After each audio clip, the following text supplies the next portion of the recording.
I didn't say welcome to you online. There's a group there in Gunnison and Dusty and those folks, and Durango as well. Welcome. So we've been working our way through the 7-point mind training, and this particular text is just pith instructions as to how to really engage in life and make your life Dharma practice. So it's incredibly valuable. It's useful. It's a way that was recommended by one of my teachers as, for Western people, one of the most practical ways of reducing suffering. Many of us don't have the time to go off to a cave and spend 10, 20 years, maybe 30 years. We don't have the resources maybe available to go even spend a couple of years to cultivate shamatha, a practice of a nice hermit. But you never know. You might plant seeds. It could happen. Stranger things have happened. So in the sort of hustle and bustle of daily life, with a little bit of time where we can really devote to a formal practice, what's going to be really meaningful is to make our daily life our practice and not have, here's my formal practice over here. I meditate, I feel good, I did my practice, did a Dharma teaching maybe, listen to a Dharma talk, and then I go outside. And now, samsara is in full glory. And I've got attachments and aversions and anger and resentment and jealousy and fear and concern and oh my gosh, and I just can't wait till I get to that retreat again so I can chill out and relax and be okay for a little while. Put a little Band-Aid on, get okay. And then I leave the retreat. I'm driving home. And there's this re-entry thing of even, I did a retreat, it's a week, it's blissful, it's nice. I'm coming back and all of a sudden I'm agitated. There's people honking at me and there's people talking at me and things are nerve-wracking and that person's driving like an idiot and then I'm frustrated. I'm thinking, wow, why can't I be peaceful all the time? And now I'm attached. Now I get angry. And so there's this really fascinating process that takes place that, my practice is over here, but really my opportunity to grow is over here in my daily life. And how do I engage in my daily life? Bearing in mind my Dharma practice. So there's 7 points. It's mind training, Lojong text. So Lojong text, there's a genre of Lojong text. And, the 8 verses is one that we do a lot. We've received teachings on those. The 7 points are just, it's really the pith instruction for enlightenment. And so the first point we covered, I'm just kind of covering a little bit because we have some newer people as well. The first stage is preliminary practices, and this is where we lay the groundwork to engage in practice. And so point 1 has, and by the way, whenever you get into Buddhist teachings, there's point 1, point 1a, 2, 3, subpoint, section 3. We've got lists. We've got lots of lists. So point 1 is the 4 preliminary practices. And within the 4 preliminary practices, there's these points. But just suffices to say is that if we are going to really engage in a practice to end suffering, we need to create conditions for that to happen. So the preliminary practices are simply establishing a motivation for engaging in a practice. So, and I like to call it an accurate assessment of my current situation. Preliminary practice, And that's just calling to mind right now, I have a rare and precious opportunity. Right now. I have these 18 specific qualities, and within them, in this very lifetime, I have all the opportunities to remove suffering, to achieve enlightenment. We can kind of pass that aside if we don't pay attention to that. Right now, eons of lifetimes have come together, all the causes and conditions, right now in this lifetime to remove suffering, to achieve enlightenment. We have a rare and precious human rebirth, and not all humans have it. Not all humans have. We do. By virtue of just being here right now, you have that. We have a lineage of teachings. We have created the conditions, the ripening of a mind, to even be interested, to question where my suffering comes from. And we have these resources available. You can YouTube the Dalai Lama. I mean, that blows my mind. I'm sorry. When you think about how much effort and energy and struggle just to get a good teaching 20 years ago, 30 years ago, and to even try to find it in English from somebody who's qualified, it is very difficult. His Holiness used to, so my teacher hosted His Holiness many years ago, and when he first would come, and he's coming to stay in his apartment, in a little apartment, and how hard it was to get somebody here, and then to get a translator, and to get somebody who teach. We can YouTube them now. We have access to pith instructions to some people who have spent, Tenzin Palmo spent almost 13 years in a cave, engaging in authentic practice. And you can YouTube her and she'll tell you how to engage in life, in English, no problem. On June 10th, we're going to host Venerable Tenzin Priyadarshi, an incredible yogi, speaks 9 languages. And he will tell you his favorite one is silence. An authentic yogi and practitioner will sit here with us and just share about bodhicitta. We have this incredible life right now and all the resources to achieve enlightenment. But we won't have it forever. It's another part of this reality check. This life will come and go. This day will come and go. And how many days in our lives have already come and gone? And what are we doing with them? Our third thought there is karma. What we do frequently is going to keep creating habits and conditionings and tendencies. What we water grows. So every single day that we're alive, every thought that we have, everything that we engage in creates an imprint. And we're constantly creating habits and tendencies and attitudes that we reinforce. And we're doing most of it unconsciously. That's a scary thought for me. How many things am I doing unconsciously that aren't healthy, that reify things that aren't true, that create problems in my lives?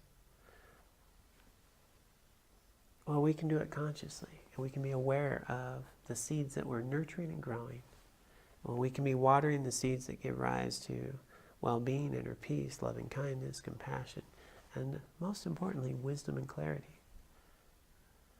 Or we can be watering the seeds of anger, resentment, jealousy, frustration, which happens pretty easily, right? It's kind of like growing weeds. They don't need a lot of effort, right? They just don't.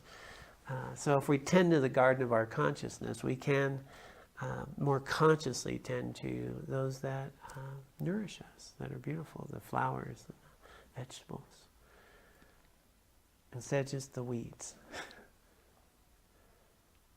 But if we don't do it consciously, the weeds will grow. And then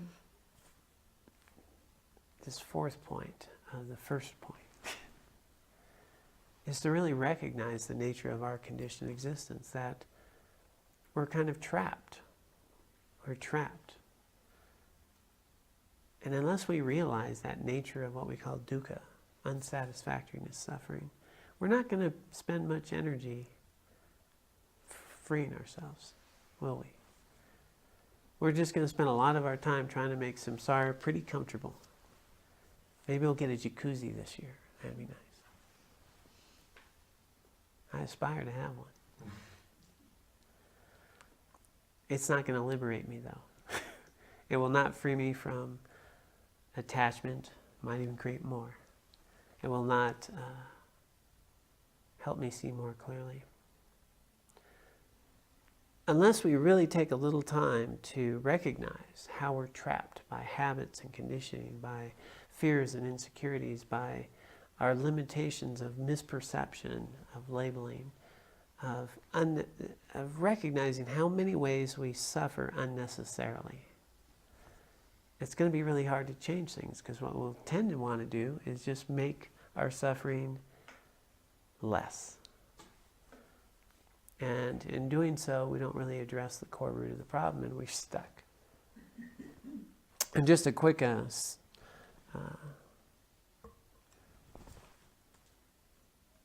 illustration of that, which I've shared many times. All of us here have had incredibly wonderful, blissful moments in your life, haven't you? We've had it. Had the dessert that was nice.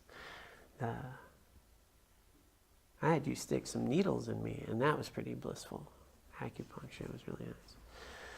We've had vacations that have been wonderful. We've had moments and romantic evenings. We've had all of these things. We've had our parents look at us when we've done something well, or we've looked at our children and they've done something well. We can't even count how many wonderful moments you've had in your life. We just can't. Did they last?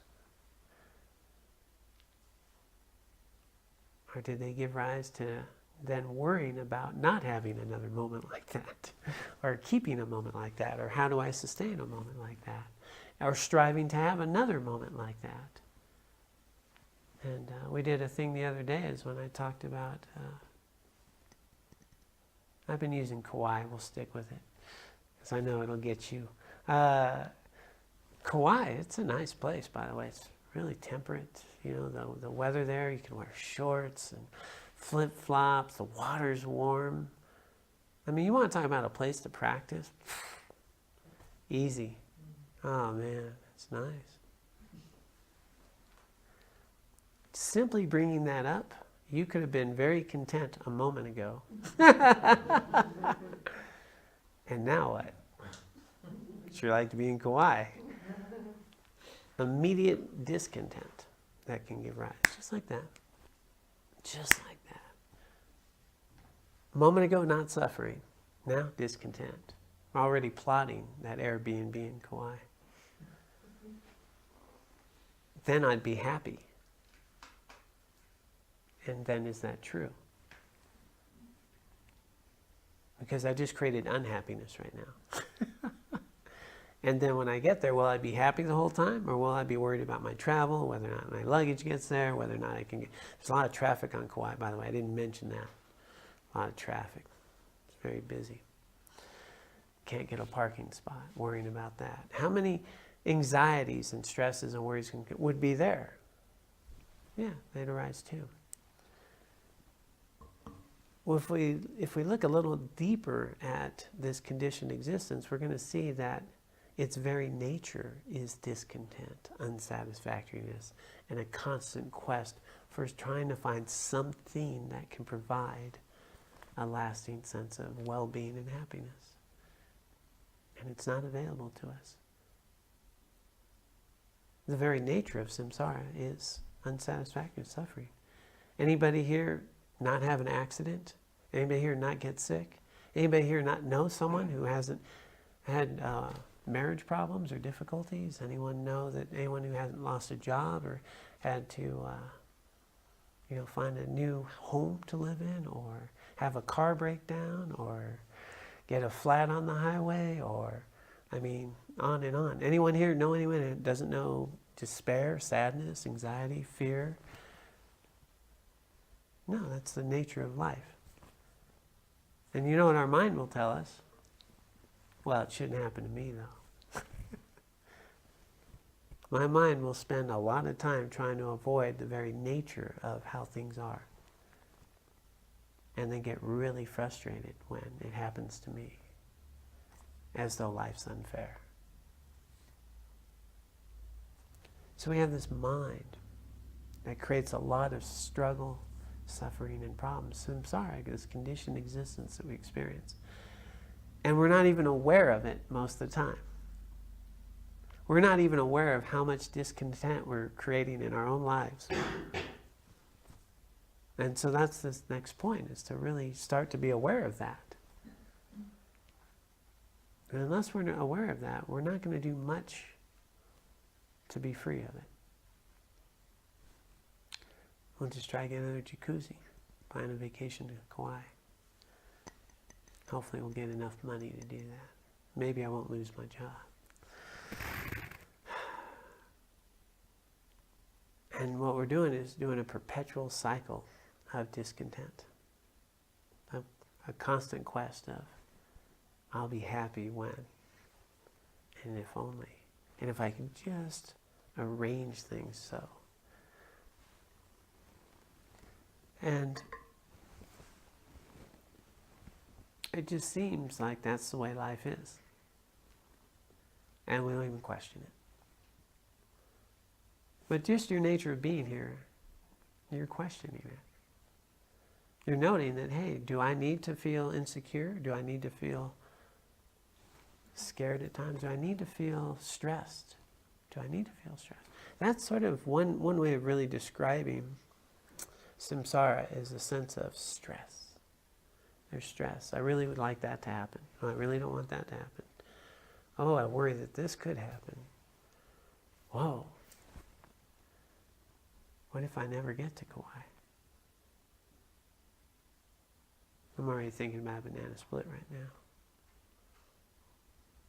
The mind will just constantly go on to outside things to somehow make me feel okay. And I'll think I'll be happy if only. And we're a prisoner of that. So the fundamental point of Buddhism is very simple, is that our mental and emotional suffering arises from misperception, from grasping onto things being real and true that aren't. And that if we actually engaged in our lives much more in tune with reality, we're going to eliminate a lot of suffering. But if we don't even know that we're doing it, it's going to be hard to be on the path. So these preliminary practices, a rare and precious human rebirth. Wow, this opportune physical form, more precious than a wish-fulfilling jewel. You'll have it right now. It's said that it has taken eons of lifetimes for you to be in this moment with all of the proper conditions to see clearly. It's right here. Won't have it for long. And that's a key point, because we think we have time to waste. We even say that, right? Hey, what are you doing today? I got some time to kill. This day will come, this day will go. And we don't know if we'll be here tomorrow. We really don't. Nobody does. I have a rare and precious human rebirth. I don't know if I'll have it tomorrow. But right now I have all these resources to be liberated, to truly be free and to help all beings. Right now. And what am I doing with it? Am I watering the seeds that give rise to liberation, compassion, kindness? Or am I decorating samsara? Trying to make it really nice. I don't know why, but a waterbed came to mind. I saw a picture the other day on Facebook. Some of us remember waterbeds. That was the cool thing.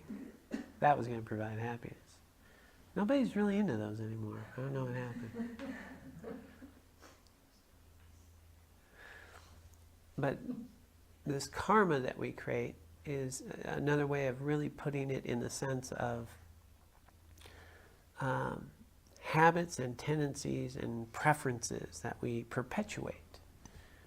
And so much of our lives are set establishing impulses, tendencies, attitudes that just give rise to more suffering instead of wisdom and clarity. And it just becomes the way we are, just the way we think, the way we just do it automatically. We see someone, and how quickly do we put a label on them? Tall, short, attractive, not attractive, funny, interesting, jerk, whatever. Boom. It's there. They an outdoorsy person? We can tell just by the way they dress. Pretty much if you live in Carbondale, apparently you are. But we label, and then that label sticks, and they're real, and that's the way they are, and I know who they are, and every time I see them, the label sticks. And so we just habitually start seeing the world in a particular way, and we believe it to be true. And we don't question, is that really the way things are? And when we don't question the real source of suffering, of mental and emotional suffering, unless we question that, it's going to be hard to really eliminate it. Because we'll actually believe that somebody else is the source of my suffering. I mean, it really seems like it, right? I was in a mindfulness class yesterday. I said, imagine if you were to find out tomorrow, you're going to be in the car with someone you think is a jerk, and you're going to have to drive 3 hours with them together. That really annoying jerk. Just the two of you. I tell you that today, and you're going to do that tomorrow. How are you going to feel right now? There's going to be some suffering. Oh my God, I have to be with, John? Now I have to be with that guy for 3 hours? I'm already suffering. It hasn't happened yet. Before you told me that, I was fine. Where'd my suffering come from? It didn't come from John. It came here. My mind. My mind latched on to how terrible it's going to be to have to sit in a car with another human being whom I've labeled and filled in with a bunch of qualities as though that's the way he is all the time. And I've already projected some idea of how unbearable it's going to be. And now for the next 24 hours before I even get in a car with him, I'm going to be suffering. Even though physically there's no pain. I'm just getting up. I'm still in Carbondale. I can still eat the same breakfast. I can still do the same things. Maybe take a walk. Look at the view of Cyprus. And my mind can still be tormenting me because inevitably I'm going to have to get in the car with John. And we actually think John's the cause of my suffering. It seems like it. Where's the real cause? I have the seeds of discontent, of labeling, of projection. My stress, my worry, my fear, my anger, that's mental states. So our mental states are in our mind, they're not out there. Very same situation. I tell you, you're going to be in the car with John tomorrow. You know that John's a jerk and he's really annoying, and he goes on and on. Guy talks about food all the time. That's all he does. Really annoying. And then I tell you, you know what? John's devoted the last year of his life helping this orphanage down there in the Front Range. So, you know, when you drive down there with him, you know, it'd be kind of nice. You'll get to visit some of those kids that he helps. Wow, now I'm not suffering maybe so much. You know, maybe John's not that big a jerk. Or I tell you that John lost his daughter last year, you know. How am I going to feel about John? Still riding with the same person in the same car for the same duration of time. The events, the experiences that we have in lives are not in and of themselves the cause of our mental and emotional suffering. They can't be. The cause is always the conditions that we've ripened in our own mind and how we relate to them. So if we start to understand this with karma, and this is a key point, because if you get this, then we can change our lives. anger is a mental state, and the only thing that can give cause, the seed of anger, is another mental state. It's in our mind. The person, the event, the activity is a condition. It's outside of it. All that can go on. If there's no seed of anger, anger will not arise. Anger is a mental state. It can only come from a mental state. My experience of it. It's the only place it can. So we'll use the tree as a good explanation. What's the cause of a tree? A seed, right? It's the same stuff. Seed is the same stuff as a tree. So if you have a seed, you could have a tree. No seed, no tree. Now, a seed also then needs what? Dirt, water, soil, the conditions that give rise, the sun, so forth, the nutrients. Well, those conditions combined with the seed can create a tree. But no seed, no tree. I don't care how much dirt, how many nutrients, doesn't matter. The only cause for a mental state is it's got to be the same stuff, a mental state. I have to have in my continuum the seed of anger. I have to have the seed that gives rise to fear or insecurity or despair or something. Those are all mental states. Those are here, they're not there. Out there are the conditions that can trigger, because I have a seed, anger, resentment, fear, insecurity. But as I change this, my garden, pull out those weeds, they're not going to grow. They're not going to see jerks. They're not going to see annoying people. They're not going to experience those things. They're just going to see human beings. And those labels and those elaborations that give rise come from me, not them. So everyone that we experience here, so this is where we went into our next point, was to start understanding that the world that we experience, the word they used here is dreamlike. We are experiencing something, but the way it appears to us is not its inherent reality. John's not inherently a jerk. This food isn't inherently delicious. Kauai is not inherently a wonderful place. All of those are subjective experiences that we have,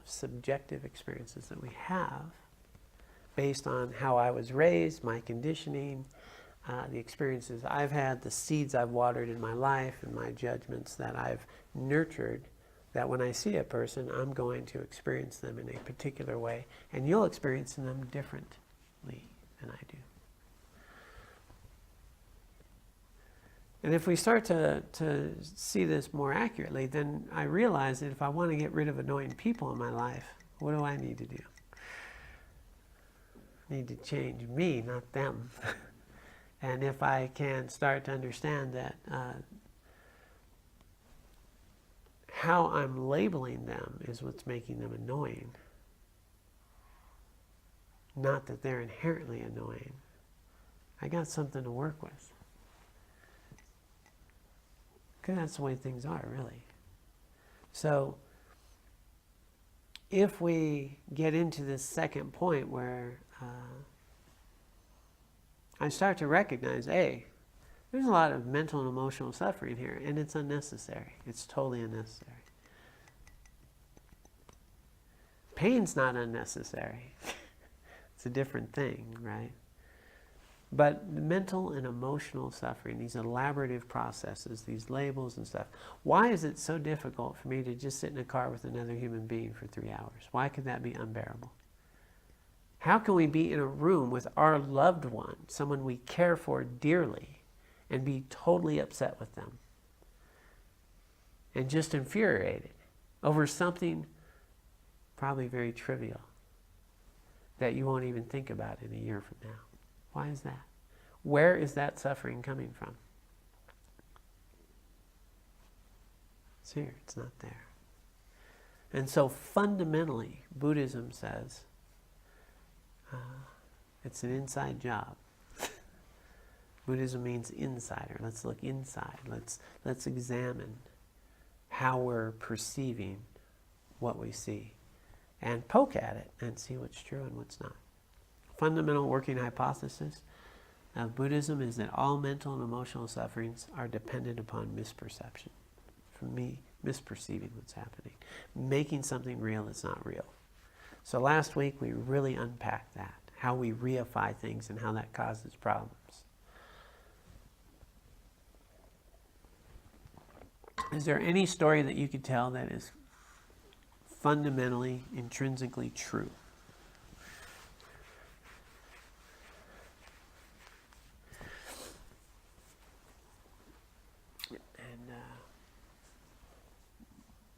And it could be true. And then we ask, well, is it real? So, last week I think we talked about different stories I could tell. I can tell a story about pretty much anything I've experienced, and it could be true.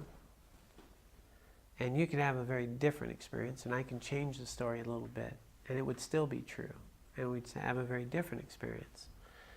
But the story itself will never capture the whole picture of what happened and all the people involved. Or it will never capture in any way of being a real event. And so as we enter into this, I have to say things exist and things happen, and there's truth. So, and now we're going to explain that they don't really exist in the way that we experience them. All right? So, any story that we tell, any experience that we have,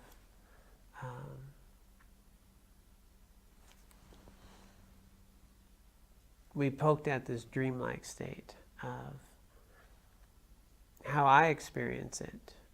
For example, what's a real good one here? Any story. I've got it. They're flooding in. Let me just try to get pinned down. Okay, a story that's true, a true story. I went to Florida last year. I think it was last year. Been traveling. We'll say it's last year. Okay, a semi-true story. I went to Florida. That did happen. Went to Florida, and my flight was late. It was kind of a bummer, my flight was late. So I had this big presentation to do. I was presenting at a law college, and they were hiring me to give a talk to them on mindfulness, how they can be more mindfully. So the big talk, kind of an important thing to get into, and I'm flying to Florida, and I'm late. And the guy who was going to pick me up, well, his car broke down, so he wasn't going to be there either. And so now I'm late, and my flight's not coming on time, and I have this thing to do, and it's in Naples, and it's during the big season there.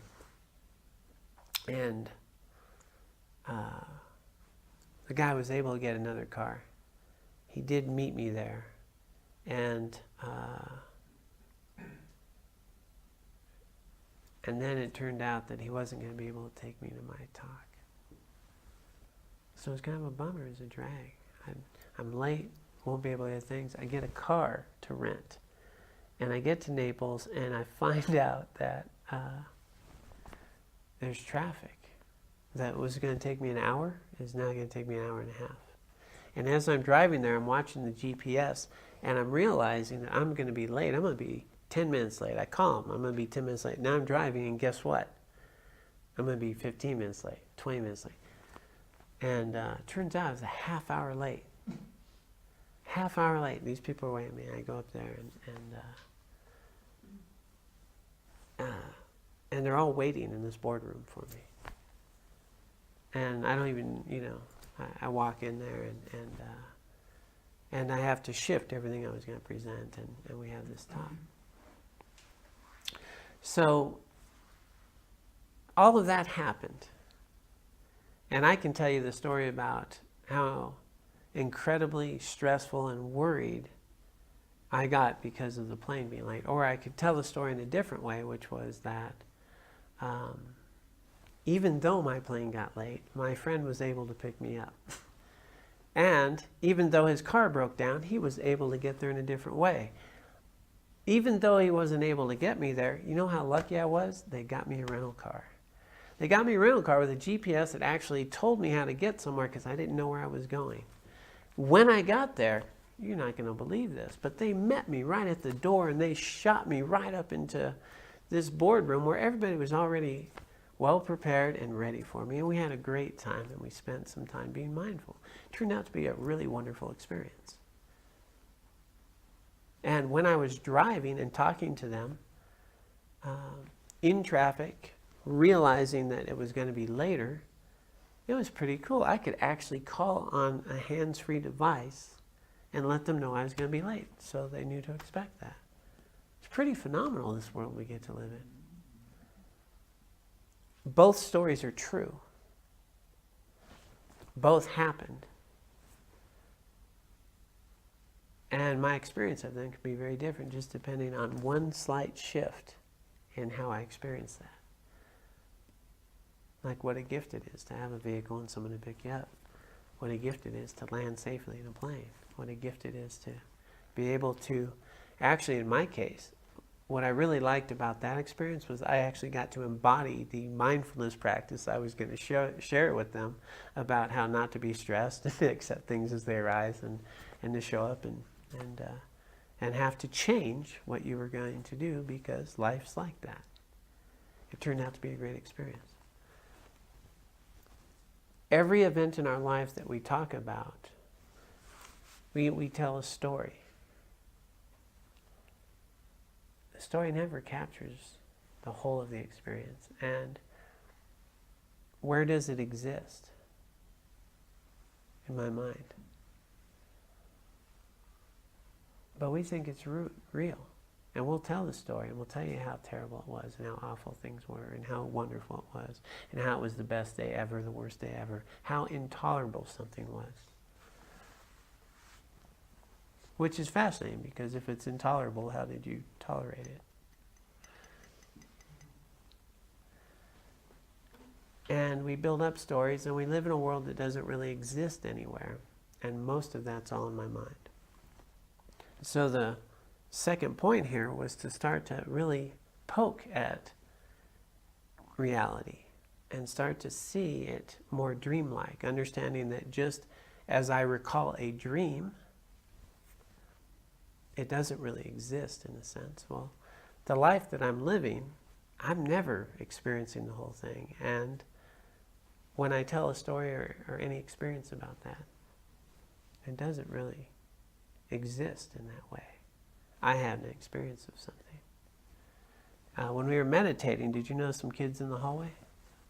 Okay, some people may have experienced, joyful kids playing in the hallway. I remember being a kid, summer coming up. How cool is that? Other people might be, I'm trying to meditate. What are those damn kids doing? Who's watching them? Right? Same experience, but all of us could have a different experience of that experience, right? And none of them are capturing its ultimate truth. We're just having experience. But we take those to be real. And then it's those damn kids. And I'm pissed off. And then I'm already judging their parents, right? Yeah. And then we get worked up over it. Whether it's the kids, what's the things. I was with a guy in last place at a car rental who was just thoroughly convinced that the real problem with our country is that people aren't very good parents anymore. They would just buck up and raise their kids right, we'd be better. And that's the whole deal. Meanwhile, he was traveling to help his own daughter who was suffering from a lot of difficulties due to an unhealthy environment that she was raised in. It's interesting, because we can judge others without seeing ourselves very well. And then that person's a jerk. And by the way, I've never done anything jerky. Yeah, no, I have. And how do I judge others? So this second point, if we can really start to notice how we elaborate upon experience and make it real, and it creates suffering, the pith instructions is to really cut through that. And we spent time last week really unpacking how things don't exist as they appear. They exist, we experience them as dependently arising. So it's dependent upon whether I had enough sleep last night, how I was raised, whether or not it's sunny or rainy, and what gives rise to conditions. That everything I'm experiencing is comprised of a myriad of causes and conditions and events, the things that give rise to a table or glass. And all of this is constantly in flux. And I'm experiencing it in a subjective way.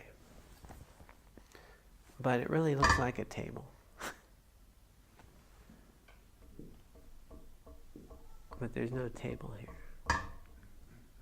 Is there? Where's table? Table's a concept in my mind. It's not here. Table is a concept in my mind. There's some glass here. Glass is a concept in my mind. We put together, and that's a table. And it's a proper designation. We are using it as a concept of things that we call table. But table's still a concept. It's in my mind. And so I experience the world through a conceptual experience that I'm having. And I attribute qualities to things, and I fill them in. And then there's ones I like and ones I don't like, and I get really attached to those ones, and I don't like these other ones, and then I get worked up over things. And I would really like a nicer table, by the way. Not really, it's a nice table. Or is it a nice table? Somebody may not like this table.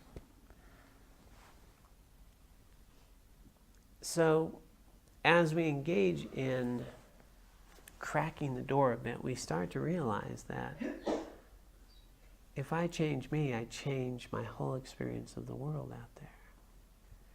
That the real seeds of suffering are in my mind. They're not out there. And my real suffering is coming from how I experience and relate to the events in my life, not the events themselves. And if we go a bit deeper, we'll start to realize that we can start taking out the seeds that give rise to anger, resentment, jealousy. We can start weeding our garden. We can stop watering it by stop reinforcing and growing these misperceptions. And we can start seeing the world more accurately. We can start engaging in life in a way that correlates to how things actually are. So the second pith instruction was to start seeing the world as dreamlike. Dream-like. It's not saying that things don't exist. It doesn't say you don't exist. It's saying that how I'm experiencing everything is a dependent arising, and it's in flux, and it's the way I like to present it is a subjective experience based on how I've been conditioned. I'm going to experience the world in a particular way. As I change my conditioning, I'll experience it differently. Even changing my attitude or perspective will shift my whole experience. But that how we live our life and every thought that we have, everything we do, every movement of the mind creates karma. It creates habits and tendencies. It creates these potentials to arise. And we plant these seeds, and these seeds give rise to how I experience the world.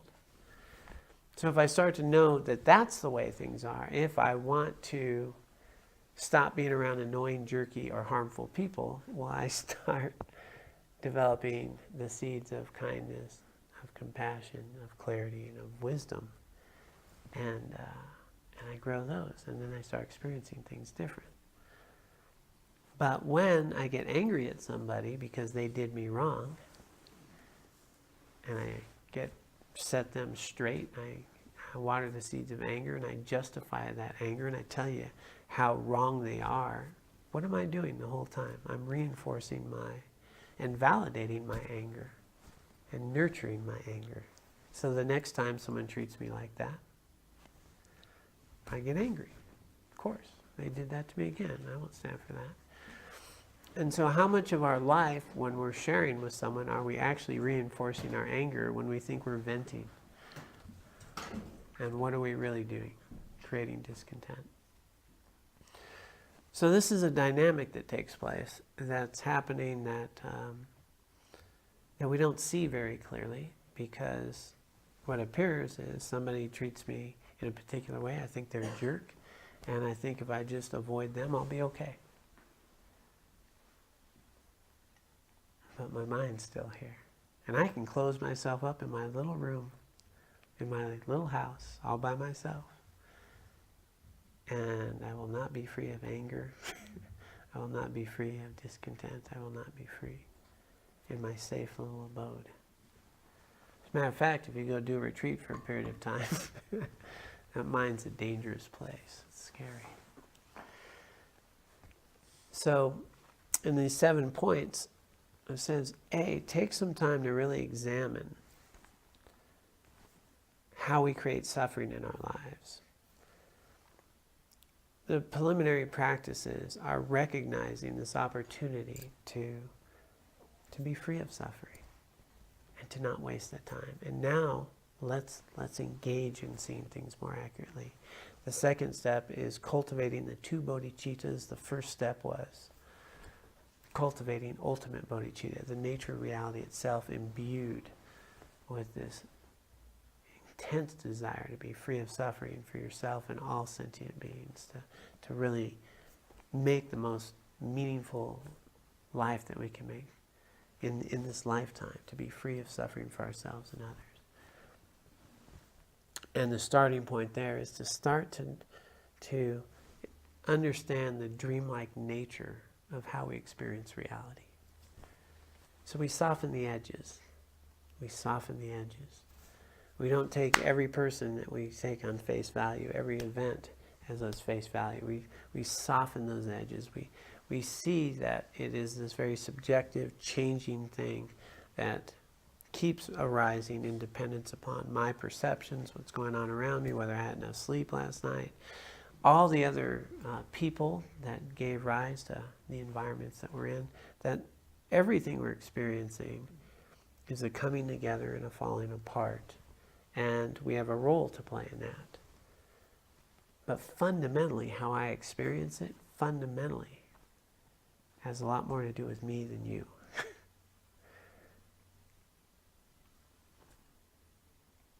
Fundamentally, how I experience everything is going to have a lot more to do with me than you. If I change that, I'm going to experience everything differently. And so this path then is going to take us to A, starting to realize that our external world does not have an intrinsic reality. And by that they mean an unchanging reality. That everything we experience is dependent on causes and conditions and even someone experiencing them to exist. And so that's the external. The next point that we're going to apparently get to next week is going to dive into awareness itself. The awareness that is experiencing reality. Does it have a beginning, an end, a middle? Is it unborn or is it conditioned? And what is it that is experiencing John in a body? What is this awareness that is aware? And does it exist the way that we perceive it to be? And spoiler alert, it's not going to have an independent existence either. And it's going to... So where he's taken us in the 7 points here is the external world is interdependent, a dependent arising. The internal experience, this awareness that we have of ourselves, is also going to be an interdependent, fluid state. And then we'll go to the next sub-point, which is even the liberation of that, the transcendent awareness is also not inherently existent. And then the key points to this are that this is not something that a philosophical understanding is really going to help you with. Like understanding this, having a nice intellectual conversation around how our experience is a subjective one, it's not going to get us very far. To really dive in and to experience that in your daily life and start noticing how the world actually works by being mindful and observing causes and conditions as they arise. Observing how I interact in it creates more or less suffering in my life. That will change your life. Having an interesting conversation about the interdependent nature and arising of things is it's interesting, maybe, for some people, but it will not change your life. Bringing this awareness into your interactions with others, that's where we'll start getting some realization. So the 7 points are going to be, yes, we meditate on this, but we need to bring this awareness into how do I interact with people? And what are the stories I tell myself? And are they true? Or did I just experience something in a particular way? And what if I experienced it a different way? And what are the causes and conditions that give rise to inner peace and well-being? All right, we got to wrap. I was just getting into it. I saw this Facebook post the other day. It was just fascinating. It said, I don't get all, but it said, at some point when you realize that a $300 bag holds the same amount of stuff as a $10 bag. And he did like all these analogies, $100 wine glass and this thing. And that the function, when you get to the function and its base, this thing will spend $500 on, this thing $10. When you look at functional, well, I think that is this good piece of, as we engage in our lives, watch the elaborative processes that we go on and attribute qualities to this or that make it better than this or that. And how much of that is a very subjective thing in my mind when the function isn't any different. You could be sitting in your front yard and be just as content as being in Kauai. Matter of fact, you can feel the same temperate breeze. Right here in Carbondale, looking at Cypress. You don't need to go to Kauai.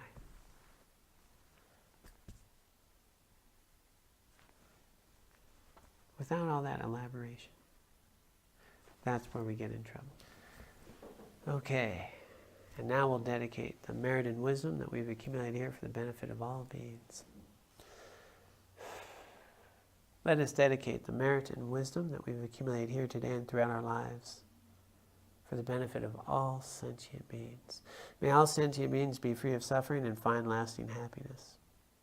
And may we be able to use the merit and wisdom accumulated here today and throughout our lives to purify our own minds, to help us water the seeds of wisdom and compassion,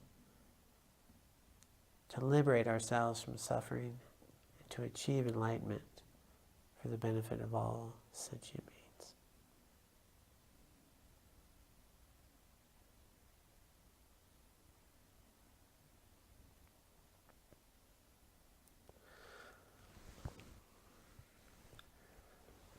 thank you all so much. You be well. Remember, it's sort of dreamlike. And trying to stay out of trouble and have some fun.